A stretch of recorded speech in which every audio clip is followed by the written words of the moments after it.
What's up, everybody? I am back with a new reaction video from this channel. I came across my algorithm, I guess. Marina McBain, and her video is titled "Hollywood Thinks Cheating is Romantic." Curious to see what she has to say about this. Definitely check out her channel. Like to give credit where credit is due. I'll see if there's any other videos of hers that I might want to check out. Also follow me on my YouTube and Twitch, Talkative Carl, as I stream video games, react to videos, and review content.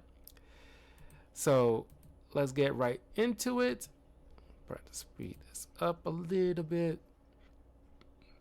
Well, we'll see. Let's get right into it. I genuinely think that Hollywood wants me to cheat on my future husband. And I'm not being dramatic. Because according to nearly every romance movie ever, if my toxic ex-boyfriend shows up in the rain looking mildly regretful, apparently I'm supposed to throw my entire life away and run into his arms. And I grew up thinking that was peak romance, okay? 16-year-old me watched those scenes and thought, yes, that is what true love looks like. Messy, desperate, and completely willing to destroy anyone who gets in the way. I hate it. Because how many of you guys out there were forced to watch The Notebook because that's what your girl wanted to watch? It was so dumb. And you look at that movie and all you can think about is how much of a horror show it was. Someone leaves their fiance at the altar just because their real love walked back into town. That is not betrayal, that is epic. And I didn't even clock how insane that is until I watched the new Wuthering Heights movie. As someone who had never read the book, I went into the film completely blind. All I knew is that it was supposed to be one of the greatest love stories of all time because that's how it was marketed. And about halfway through watching, I was sitting there thinking, girls eat up so much of this cheesy crap, it's kind of ridiculous. I get it. It's pandering to their feelings. That's what girls eat up. It's girly stuff. I mean, they're allowed to have their girly stuff. If guys can have something like The Predator, like macho stuff, action, blowing up, blowing things up and saving a hot chick, girls can have their little Notebook, Wuthering Heights crap. So, but you can't help but think about how ridiculous the plots to those things are. Wait, am I supposed to find this romantic? Because here's what's actually happening. Catherine grows up alongside a boy named Heathcliff, and the connection is... And to be fair, it's not like anything real. There's a few movies that I've reviewed that I pointed out that is way more realistic, without all that sloppy romance drama crap. There was a Keanu Reeves Winona Ryder movie called Destination Wedding. That one I felt is more of a realistic stance on romance and people getting together. That isn't all that Hollywood fluff pandering to the girl's feelings. It's like, no, this is real stuff. Real interactions and in just life. And I say the romance between in the Mummy movies with Rick O'Connell and Evie Evelyn. That is realistic romance, honestly, because it's real stuff, real arguments, not like fights, but realistic, disagreements. None of this will they, won't they? None of this standing out in the middle of the rain with a boombox playing, the girl's favorite music. Is none of that crap. No running in the airport, chasing after her before she goes on this trip to France for this big time fashion career kind of thing. You gotta catch her in the nick of time to plead your love. None of that crap, because obviously that is not realistic. Half the stuff you'll get arrested for. so intense to the point of being slightly unhinged. Every time they look at each other, you genuinely can't tell if they're about to kiss or start fighting. But then despite this connection, Kathy marries a man named Edgar. He's rich, he's kind, he's patient, he gives her everything she wants and more. Just the whole package. Compare that to Heathcliff, who is mean, dramatic, and incredibly immature. So at this point of the movie, I'm Team Edgar. It is literally a no-brainer. Let the girl have a happy, stable life. But then all of a sudden, Heathcliff shows up again and spoils all the fun. Yeah, stability isn't fun for most girls. They like the roller coaster of emotions and the drama. That's what they feed off of. It doesn't subside until they get, older, and they don't have that same sexual market value that they once have or once had. That's when they finally cool their heels a bit. But they don't think about that stuff early on when they have that peak value. And it's like, okay, I got this guy who's a whole package. He doesn't, have any issues. He's generally a good guy. I'm gonna settle with him and have a decent life and pop out 3 or 4 babies for this man, and I can live comfortably and raising his children. That is real, but that's not, fun. Where's the drama and these whirlwind romances and all this other crap? And it's like, that's not real. But I guess you can't sell a movie like that, I guess. Somehow even more unpleasant than he was before, and Kathy immediately falls for his toxic behavior. She likes him so much that she cheats on Edgar with Heathcliff in his own home multiple times. And imagine my shock when I realized that it's their relationship we're supposed to be rooting for. The movie frames their reconnection like it's the universe finally correcting itself. Edgar's feelings? Irrelevant. We're not supposed to care. After the movie was over, I genuinely felt like my frontal lobe had fully developed, because now all I could think about was how almost every single iconic love story involves some type of cheating. And that's not an exaggeration. The Notebook, cheating. The Office, cheating. Titanic, cheating. So today, I want to do something very simple and very petty. I want to expose the classic ways that movies romanticize cheating. The tropes, the tricks, the framing, and why it's getting worse. Because it is getting so much worse. So buckle up, because at the end of this video, we will find... And honestly, that is a good point. Because a lot of these girls, nowadays, most of them, their frame of mind of how romance should be or couples should be, these couple goals and these false expectations, all stem from things they probably watch from certain movies. Things that they grew up with and thought it was all the cat's pajamas, and that's how, and they can't separate facts from fiction. They like to, they give you this whirlwind of emotions, and they think like, I want to apply it to this in real world scenarios. And the guy they with doesn't understand why she's behaving like this, and it's all because of this imagination of a story movie that she put in her brain. And get mad when it doesn't pan out the same way as she envisioned. Finally get the answer of why Hollywood is so obsessed with cheating. One of the main things that annoy me is how these movies treat cheating as this super common thing, because the only thing I've ever cheated on is a workout plan. I'll wake up thinking, okay, today is the day, and then 2 seconds later I'm like, maybe tomorrow is better, and then tomorrow becomes next week, and then suddenly it's March. And it was only recently that I realized the reason why I kept pushing off exercising wasn't because I didn't want to get fit, it's because I was doing it alone. That's why I started using Trainwell. What I love about Trainwell is that it's not just one of those fitness apps where you're dumped on a random plan and left to fend for yourself. It's a one doom scrolling on YouTube trying to find a workout just for it to be way too advanced. I just open the app and follow what Jill sets for me. There was even a week where filming completely threw off my routines and I missed a couple of workouts. But instead of feeling guilty or behind, Jill just simply adjusted my plan. There was at go.trainwell.net/Marina. The first trope I wanted to talk about is something I'm calling destiny cheating. Destiny cheating is when the cheating gets framed as basically inevitable, like these two people were always going to end up with each other, and whoever got in the way of that was never a part of the plan. The most classic example of this is The Notebook. I know, everyone loves this movie. Ryan Gosling in golden hour lighting, building her dream house entirely out of love. It's a lot, and I fell for it too. But I need you to actually sit with what happens in this movie, because I feel like so many of us have been blinded by the love that we missed how genuinely unhinged it is. So us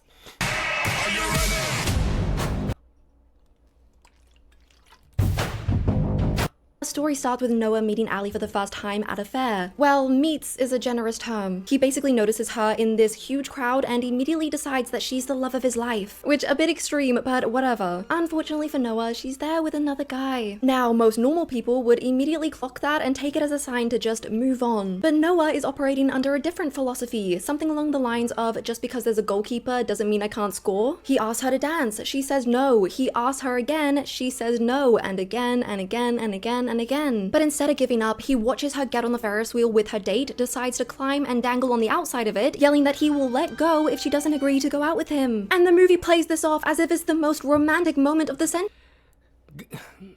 Guys, don't ever, I don't think I should have to say this, but please don't do any of this stuff in these stupid rom-coms, half of which you will get the cops called on you, or you might end up dying. Don't do this. It's so stupid. Get a life, because this is simp behavior. Let's be real. This is very simp behavior. And a girl, even if she says, fine, I'll agree to go out with you, please just don't do it, whatever. If she's not a complete psycho, she wouldn't say like, yeah, do it, I dare you. Hopefully she won't do it. But she will just say yes just to get you to not do something stupid and dangerous, and then completely renege on the deal once everybody's safe. But she'll just think you're a total psycho and never go anywhere near you, because this is a movie designed specifically to get in a girl's feels. It doesn't work the same way if played out in real life. You will get arrested or you'll get hurt. I'm sorry, but if a man scaled a Ferris wheel because I rejected him, I wouldn't be thinking, oh wow, this is fate. I'd be thinking, where are the police? And can we just acknowledge that this only works because he's Ryan Gosling? If this was literally any other man, it wouldn't be a romance movie, it would be a crime documentary. Thankfully, Noah isn't a complete psychopath, and they go on to have a really cute summer romance together, filled with boat rides, kisses in the rain, and doing the deed in a haunted house. How romantic. However, their love would soon be torn apart after Ali's wealthy parents didn't approve of her dating someone from a lower class. They have a big fight, Noah drives off, and they don't speak to each other for 7 years. 7 years! In that time, Ali moves on, falls in love with a man named Lon, and they end up getting engaged. What's interesting is that most movies would frame Lon as this nasty partner so that we wouldn't feel as bad for him when he eventually gets betrayed, but The Notebook doesn't do that. Lon is kind, patient, emotionally mature, and you can genuinely tell that he loves her. His only flaw is that he's not Noah. That is it. Her relationship with Noah, on the other hand, was immature and chaotic. They were constantly fighting, hating each other one day and then making out the next, a pure emotional whiplash. The movie looks at these two options, the stable, adult-loving relationship versus the absolute roller coaster, and goes, yeah, the chaotic one is the true love. Which is quite a problematic message when you think about it. Anyway, then one day, right before their wedding, Ali sees a photo of Noah in the newspaper, standing in front of the house they used to talk about as teenagers. She then immediately decides that she needs to go and check on him, just to see if he's okay. She tells Lon that she's gonna take a little trip back to her hometown, but doesn't tell him why or where exactly she's going, and Lon, being the good man he is, just completely trusts her. Poor, clueless Lon. She shows up at Noah's house, gets welcomed with open arms. And if he even like raise a protest, he'll be, considered like insecure. And like a lot of you girls know exactly what you're doing. And it's very evil of you, but just throwing those buzzwords in a guy's face, knowing full well he's calling you out on it, knowing full well you're not playing him like an idiot. And he calls you out on it, but you don't want to get caught. You do not want to hold the L. You do not want to look as like the villain in the scenario. So you throw buzzwords trying to shut everything down, but treating the stable guy like the a-hole. When he calls you, I was like, no, you're not going anywhere. Clearly to the hometown where clearly your ex would have been at, because he's made the newspaper. I was like, clearly I know what you're doing. But this guy operated on good faith that his girl would, not, misbehave. That she can mind her P's and Q's without me having to be there to do so. That is the naivete for a lot of guys, that they put all their trust in the girl, that if she's not hater-friendly this way, if not properly trained, she will, try to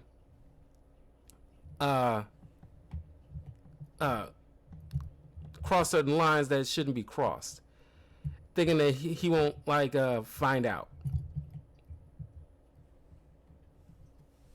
Arms and they spend the week together. And by together, I mean together. This is exactly why guys have to put their foot down and, you know, be the leader and tell a girl no. This is exactly why. No, you're not doing this. No, you're not doing this. No. And you gotta just deal with it. You can feel how you want to feel, but deal with it. While she's engaged days before her wedding. And from this cheating, she then comes to the realization that Noah is the man she wants to marry and not Lon. Really? It had to take you sleeping with him to realize that? Thankfully, this movie does do something right and it makes her go back to Lon and tell him the complete truth, which in a normal world, this would be where everything implodes. Because any normal person would go absolutely ballistic if they found out that their fiance just spent the week before their wedding sleeping with their ex. So sitting there, you're bracing for Lon's anger, but it never... Yeah, and... hate to say this, but if any, I mean, of course, he has, you know, most dudes will not do this. Most dudes shouldn't do this. But I wouldn't begrudge a guy who lost his cool and go upside the chick's head. It's kind of like Al Pacino's character in The Godfather, in Godfather 2, when his girl tried to take his kids away from him. Like the way that the whole scene play out and you understand the context, I don't agree with it. I don't advocate for it, but I understand that you know a girl can do something so dastardly, very underhandedly, maliciously. At that moment, you know, a guy has to take a lot of willpower not to, you know, completely cave in that chick's head. Comes. Instead, we get this. It's normal not to forget your first love. I love you, Allie. I don't have to convince my fiancée that she should be with me. I'm sorry, what? This man just learned that her little trip down memory lane came with a bed and breakfast at her ex's house, and his response is basically just, I want you to be happy. Like, what? He reacts like he's losing a parking space, not a wife. And that is just so convenient for this movie, and actually the main point of this video. Because if he was furious, we'd be forced to sit with the fact that she cheated. We'd have to see the damage it caused. But since he's gentle and kind instead, the betrayal gets reframed as bravery. She's not leaving a man she hurt, she's choosing her soulmate. The film basically pats you on the head and says, relax, it's fine. Now look at Ryan Gosling in the rain. Now I know what some of you superfans are probably thinking. What about the letters? Basically, if you haven't seen the movie, Noah wrote to Allie every single day for a whole year, but she didn't respond, so he gave up thinking that she moved on. In reality, her mum hid the letters from her because she didn't want them to be together. And yes, that is genuinely sad, and yes, I do think it matters to the story. But she finds out about these letters after she sleeps with him. The letters aren't even the reason she cheats. They're just the thing the film hands you afterwards so that you feel better about what happened. I just think the wildest part of this movie is that no one ever treats what Allie did like it's bad. There is one time where her mum attempts to call out her behavior, but it gets immediately flipped around. You came down here. You knew what you were doing. You knew this would happen. Oh, so now I'm a tramp. Yes. Yes, you're very much a tramp. Yes. Perfect wording. Yeah, because apparently someone pointing out the harsh truth is worse than sleeping with your ex whilst you're engaged. The audacity is genuinely impressive. I almost respect it. So that is destiny cheating. It hands you a justification, the letters, the history, the first love, and it uses it to make the cheating feel not just acceptable, but inevitable. Like the universe demanded it. And once you notice it, you see it in absolutely everything. But not all cheating in romance movies looks dramatic. Sometimes it's just a little emotional shift. Because there is a sneakier version of this trope. Emotional cheating. To fully explain this one, we're going to talk about one of the most popular sitcom shows of all time, The Office. More specifically, we're going to look at Jim and Pam's relationship, which a lot of people consider to be built on cheating. This again is going to be very controversial because everyone loves Jim and Pam. I love Jim and Pam. If you were to ask me a year, I think I prefer John Krasinski as Mr. Fantastic over Pedro Pascal, and I think Pam being like, because I think they married her in real life. I think Pam would have made a great Mrs. Fantastic in the MCU, because they were like spot on lookalikes. But no, we gotta keep pushing Pedro Pascal in everybody's freaking faces. year ago, if I thought their relationship was morally wrong, I would have said hell no. But after rewatching the show this year, my opinion has completely changed. What happens in that show is absolutely unhinged, but it just goes to show how TV shows can reframe anything and make us root for it. Season 1 of The Office is only 6 episodes long. 6! And in that time, the show somehow gets you fully invested in a relationship where one person is engaged to someone else. In the literal pilot, Jim tells us that he has feelings for Pam. He's always hanging around her desk, he's always trying to make her laugh, just super flirty vibes. And for the most part, this is all done in a way that could be passed off as, oh, they're just good friends. But then you have the lingering looks, the grabbing hands, the play fighting. And it's not just Jim, Pam clearly plays into this dynamic as well. There's even a moment where Jim briefly starts dating someone else and Pam gets weirdly distant and jealous, which is not the reaction of someone who you see as just a friend. Quick background information, Pam's fiance Roy actually works in the same office building, just in the downstairs warehouse. And look, I know this is going to be a bit of an unpopular opinion, but Roy is not a villain. He's not abusive, he's not cruel, he's just a really bad boyfriend. Man, I would be all over that if I wasn't dating Pam. We're not dating, we're engaged. Yeah, I never used to tell Pam how nice she looked, except if she asked. And once at our senior prom. The show frames him this way on purpose, keeping him flawed enough so that we can convince ourselves that Pam deserves better. Is he the perfect boyfriend? No. But does he deserve what's coming to him? Absolutely not. Season 2 is where things get really crazy. It opens with the Dundies, which is the Office's annual award show held at Chili's. They're all drinking, the vibe is awkward, and it looks like everyone's just having a very miserable night. Especially Pam, who gets into a fight with Roy, who then storms off and leaves, so to deal with this, she starts drinking more and more and more and more. Can you tell where this is going? In her drunken state, she kisses Jim on the lips, which is crazy. I completely forgot that this even happened. The show immediately brushes it under the rug. As the show goes on, the two of them get closer and closer, which leads them to cross a few awkward boundaries that I will never get out of my brain. Oh my god, hey, put me down. Hey! I actually can't even look at that scene, it gives me so much secondhand embarrassment. Anyway, we eventually get to the moment the whole show has been building up to, the season 2 finale. Basically, Jim pulls Pam aside and tells her he's in love with her. Not I have feelings for you, not I think we should talk, no, he tells her he loves her. Pam immediately looks like a deer in headlights, unable to process what she's just heard, but she tells him that she values their friendship more than anything in the world and immediately shuts it down. So as you can see, this was dealt with in a really mature way, with absolutely no cheating. Oh wait, no, they kiss right after. And look, I'm not gonna act like this isn't one of the most romantic moments in television history, because it absolutely is. We had 2 seasons of slow burn build-up leading up to this moment. The show made us want it so badly. But when you actually stop and think about how this is an engaged woman weeks before her wedding, it doesn't seem so romantic. Season 3 is where the show seems like it actually might confront what happened. Pam calls off her wedding with Roy but still stays with him. Jim transfers to another branch and starts dating a new character called Karen. It's very obvious that they still miss each other and want to be together, but they can't face what happened between them. So the only real consequence they face is distance from each other, and the show frames that distance as sad rather than deserved. We never actually stop and think about why they're in that situation in the first place. But things get even more complicated when Jim's new branch shuts down, sending him and his new girlfriend Karen back to Scranton. Almost immediately, Karen starts getting the Roy edit. And what I mean by that is that the show starts to make her look like a problem. Not too much, but just enough. She's a little insecure, a little tense, a little why are you still clearly in love with your coworker? Which, to be fair, is a completely reasonable question, but the show frames it like she's being difficult. Later on in the season, the guilt of what happened starts eating away at Pam, and she decides to confess the truth to Roy, which obviously doesn't go down very well. Roy is so enraged by this information that he storms into the office and physically attacks Jim. And look, I know that violence is never the answer, but I mean, can you blame him? For years, he just knew that something fishy was going on between them, and he gets proven right. And for the first time in the show, we actually see the full weight of it. It acknowledges that this was real damage done to a real person. But then guess what happens next? Roy gets fired, and we pretty much never see him again, because it's much easier to ship Jim and Pam when the person they hurt isn't in the frame anymore. Season 4 is basically the show going, congrats, you waited long enough, here's your reward. Jim and Pam are finally together. They're happy, they're cute, and they never once have a conversation about how their relationship actually started. No accountability, no reflection, nothing. And then a week after they officially started dating, Jim buys an engagement ring. A whole week. And she says yes, which is the biggest giveaway of all, because you don't move that fast unless you've emotionally been there for years. Of course, The Office didn't invent emotionally cheating, but it did package it beautifully. Yeah, that is weird. I didn't watch The Office. I know The Office by second hand. People highly recommend The Office, but not the first season.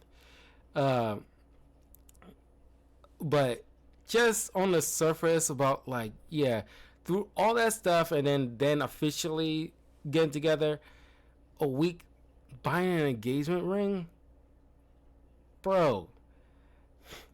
I mean, the rule of thumb is like you date for at least maybe a year, and then after, get into the second year, consider moving in together, because by that time you probably know each other's friends and families. And then, within 6 months to another year of living together, get to know each other, living, ticks and stuff like that. Then you could probably consider like buying an engagement ring. I mean, that is generally the rule of thumb, the time and space needed before you consider buying an engagement ring. That is just weird. Ugh. It doesn't frame Jim and Pam as two people crossing lines, it frames them as soulmates stuck in inconvenient timing. And that's exactly how emotional affairs get justified in real life. We just couldn't help it. It was too real. It just happened. We had no control over it. The show builds an entire love story on that logic and makes it look gorgeous, so of course we fell for it. But emotional cheating only looks romantic when the camera is following the people doing it. Film it from Karen and Roy's perspective and it's a completely different show. More like a horror story. Now that we got the big stuff out of the way, I wanted to quick fire through some of these other cheating tropes because they are actually insane. Starting off with the 2024 movie Baby Girl, which is an absolute masterclass at empowerment cheating. We follow our main character Romy, who is a girl boss CEO because, of course she is. She has a beautiful home, 2 daughters, and a husband named Jacob, who she's been with for years. Basically, the entire plot of this movie is that she's unfulfilled in certain areas of her marriage. Wink, wink. But instead of simply communicating that with her husband, she has an affair with her much younger intern. Someone get HR on the phone immediately. The movie frames this as her sexual awakening and her just needing to find herself. And I'm not joking when I say this is literally... Whoa! That is...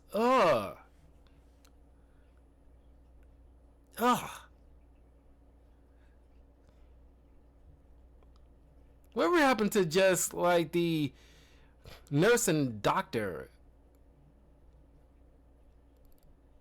It's like, whoa. The entire storyline of the movie, them exploring this kinky relationship. Sorry, there's some kinks that need to be shamed. Can someone please tell me when finding yourself meant ending up in another man's bed? Not just another man, her intern. Oh, and you will not believe how this movie ends. Eventually her husband Jacob finds out and of course is devastated. There's actually one genuinely powerful moment where he says that the life they built together just became the stakes that made their affair more exciting, which is such a painful and accurate observation. From there, they have an open and honest conversation about her desires in the bedroom, and then that's it. They make up, they live happily ever after. And this is where I lose my mind. Because if the solution this whole time was having a conversation with her husband, then what was the point of the affair? This movie is the definition example of this could have been an email. Now moving on, we have another trope called cheating but make it festive. Unfortunately, yes, I am talking about one of the best Christmas movies of all time, Love Actually. Even though it is my favorite, there is no denying. Hot take here. I think I seen Love Actually one time. Didn't care for it. I know it's like this, considered one of the best Christmas rom-coms of all time.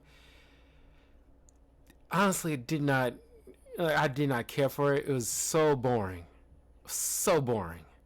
That there are quite a few questionable moments, one of them being the storyline revolving around Juliet, who just married her boyfriend Peter. At their wedding, we meet Peter's best friend Mark, who has the job of filming their wedding video. It's clear from the jump that Juliet and Mark don't really get along that well. Juliet says that when they first met, he was strangely cold towards her, which she just assumed meant that he didn't like her. It's awkward, but I can't believe that's the same dude from Walking Dead after all this time. And literally in the same scene as Baron Mordo.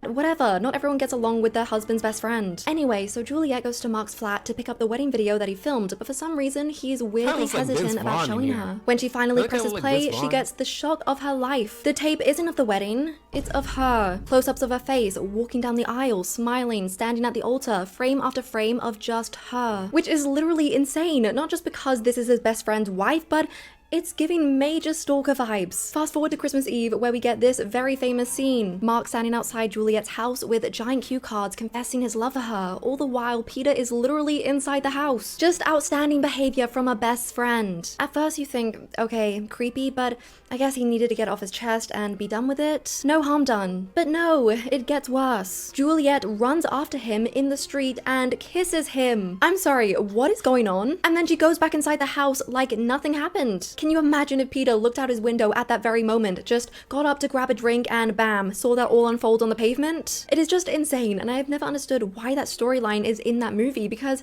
it's not romantic at all. But that brings me to possibly the most common cheating trope in all of romance cinema, the girlfriend. At IHG's Holiday Inn Express, you can take on my... It's crazy what like Hollywood put into these films.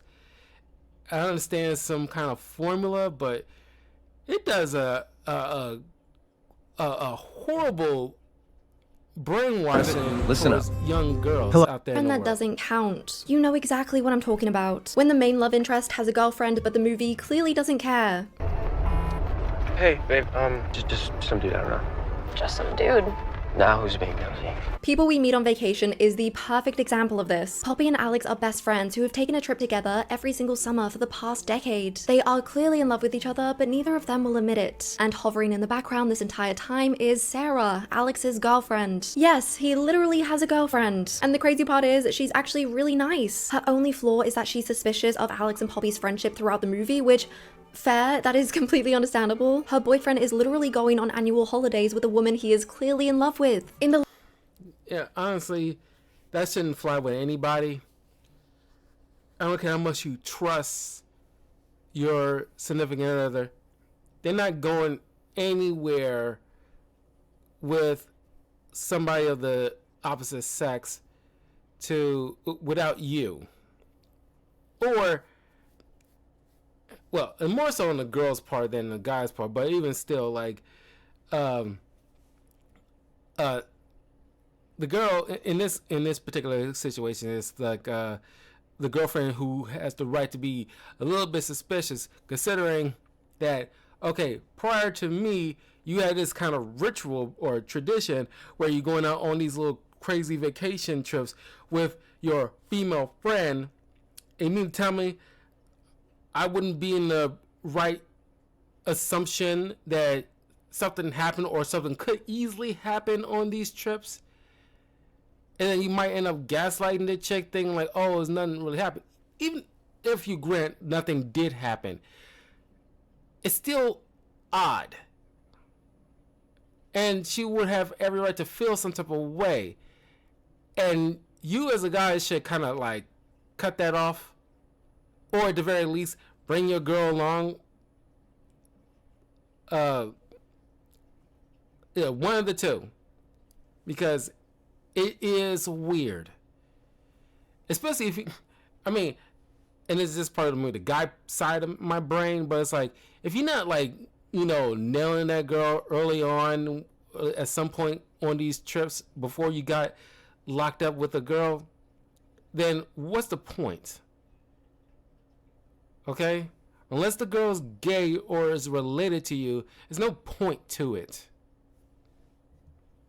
Later years, Poppy herself ends up getting into a relationship, and the four of them end up going on this couple's holiday. As you can probably guess, this gets pretty awkward. During the trip, Poppy randomly has a pregnancy scare and goes to Alex for comfort instead of her boyfriend. And you will never guess how this scene ends, by the way. Actually, you probably will, based on how this video is going. Yeah, they nearly kiss, because of course they do. So then after this super intimate moment, what do you think Alex does the next morning? Break up with his girlfriend? No, he proposes to her. What is going on? Sarah, of course, says yes, completely unaware that her fiance almost kissed another woman a few hours ago. It is just one of the most all over the place plots I have ever seen. Eventually, Alex breaks up with Sarah, finally admitting that he does have feelings for Poppy, which, I mean, about bloody time. And then guess what? Just like The Notebook, Sarah takes this breakup and admittal of emotional cheating really well. I mean, it's not like she just wasted 10 years of her life. And I cannot stress how common this trope is nowadays, and we're supposed to root for the man? Absolutely not. But now I want to flip this entirely, because we've talked about cheating cheating when the audience is supposed to root for it, but what happens when the male love interest cheats on the female love interest? Spoiler alert, it's completely different. Let's look at the rom-com He's Just Not That Into You, which follows a married couple, Ben and Janine. From the very start, you get the idea that they're a perfectly normal couple. Not toxic, not miserable, just normal. But then Ben decides to blow it all up by cheating on her with a yoga instructor. But the difference with this movie A is yoga instructor that looks like Scarlett Johansson, to be fair.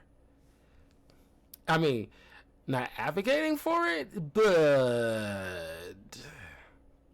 that it doesn't try to make the cheating romantic, not even for a single second. There's no framing that suggests he was just following his heart or that it was inevitable. He's just a man who got bored and made a really bad decision. And when Janine finds out, it is ugly, and the film makes you sit in every uncomfortable second of it. You watch her fall apart, you feel the embarrassment of it. The movie treats cheating like the painful thing it actually is. And in the end, they don't just have an honest conversation which somehow makes everything magically okay, she divorces him. Now compare that to literally every other story we've talked about. Ali cheats on Lon, but it's framed as if he's happy for her. Alex emotionally cheats his entire relationship for the past decade, and Sarah doesn't really care. The exact same act is either epic romance or unforgivable betrayal, depending on who it benefits. So Hollywood absolutely knows how to portray cheating as the disgusting, gross thing it is, but for some reason, it rarely does. So the question is, why is it so common for movies to romanticize cheating? And the honest answer to this is pretty simple. Cheating makes for a good story. It creates tension without writers having to do the harder work of building a relationship that's genuinely compelling on its own. Cheating also lets stories sell the fantasy of being chosen. That's the real drug underneath almost all of these plots. The idea that someone would risk everything for you, their relationship, their reputation, their entire life just for you. And when you frame it like that, it makes sense why this trope shows up constantly in movies aimed towards women. Not because cheating itself is the fantasy, but because being wanted that badly is. But there is actually a much deeper issue here, one that most people might not actually realize. It's called cultivation theory, and it suggests that the more you're exposed to the same type of storytelling, the more it shapes what feels normal to you. So when you grow up watching film after film where true love is treated as a free pass to cheat on your perfectly fine partner, you absorb that. And I know that sounds a bit dramatic, okay? No one watches The Notebook once and immediately thinks,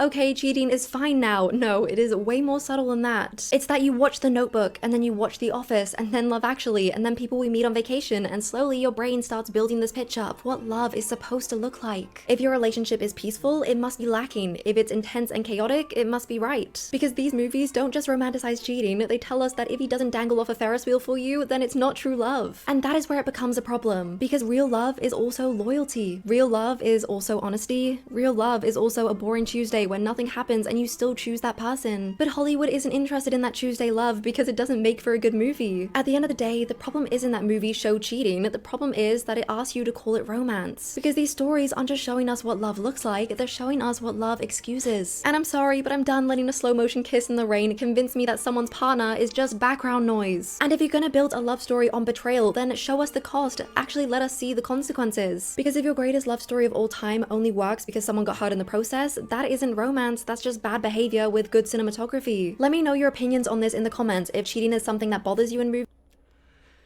yeah, she's right, very much so, because like I said, like one of my best examples of like a good couple in film and it didn't come at a cost of somebody getting hurt is like off the top of my head, because like I had like a video I think a year ago, you can look up on my channel, it's like a list of like best movie couples of all time. I don't think I had Keanu Reeves and Winona Ryder's character from Destination Wedding, but that is like a good honest couple. But Rick O'Connell and Evie from the Mummy films, honestly, best couple. Shrek and Fiona, also best couple. Well, no, because no, because Shrek and Fiona, because their romance, Rick and Evelyn and Shrek and Fiona, just off the top of my head, are the two couples I can think of in movies that their romance didn't come at a cost of somebody getting hurt, like a decent person, not like because I ain't trying to count Lord Farquaad. I'm talking about like a actual decent person. There was no cheating involved, or kind of thing. It's just like good romance, something to strive for. none of this stupid roller coaster of like, oh, he's chaotic, so it means something. I was like, no.